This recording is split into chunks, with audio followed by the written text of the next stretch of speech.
Ito nga mga boss, ang naging reaksyon dyan ni Stephen Curry matapos nga magkaroon dito nga ng 52-point game dito nga sa naging laban nila kontra nga dito sa Memphis Grizzlies. Ano nga ba sinabi dyan ni Steph patungkol nga dito sa kanya naging game? Ano nga rin ba mga boss no ang nagawa niyang record dito nga sa naging game na to? At kamusta na nga ba ang NBA standings dito nga sa Western Conference? Bang pakaunti na ng pakaunti ang mga natitirang games, tara't pag-usapan natin yan.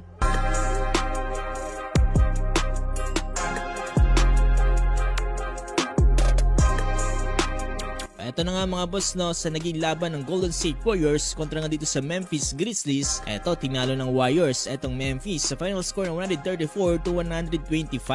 Grabe mga boss no, buhat mode etong si Stephen Curry with 52 points, 10 rebounds at 8 assists. Man pa natin yan ng 5 steals at 1 block. At to mention ng 2 turnovers lamang na kanyang naigawa dito sa game na to.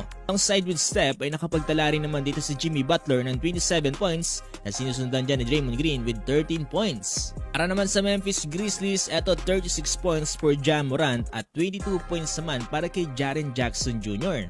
Currently pala mga boss no, number 1 pa rin itong si Stephen Curry sa NBA all-time. Mayroong 7+ 3-point field goal made. Itong si Steph ay mayroong 146.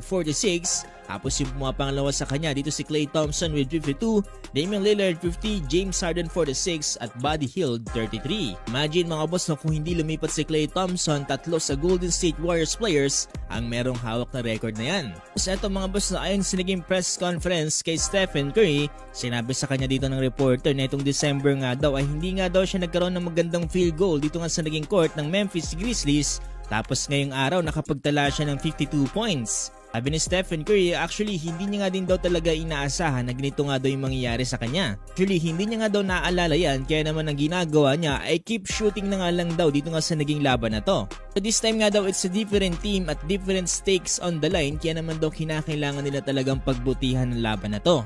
Lalong-lalo na nga daw nakapagkalaban nila itong Memphis Grizzlies ay kapag nagkaroon nga daw sila ng slow start ay makokontrol nga daw ng Memphis itong tempo at magkakaroon nga rin daw sila ng magandang momentum para makontrol nga daw itong game. Ng pagiging aggressive nga daw talaga ang kanilang plano for the bird start pa lang at luckily naman mga boss no ay pumasok ang mga tira dito ni Stephen Curry.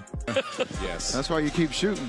You know, start the way we did. That's the most important thing against Memphis. When we get off the slow starts, they get to control the tempo. They have us reeling, and then it's usually never a good outcome. So we were very intentional in that first quarter. Obviously, shots got to fall, but that set the tone for the whole game. Karoon nga rin ng 8 assists dito nga sa game etong si Stephen Curry. Kaya naman tinanong sa kanya kung paano niya nga ba daw nagagawa eto sa game. Sabi dito ni Steph, tinatry niya nga lang daw maging balanse dito nga sa naging laban na to at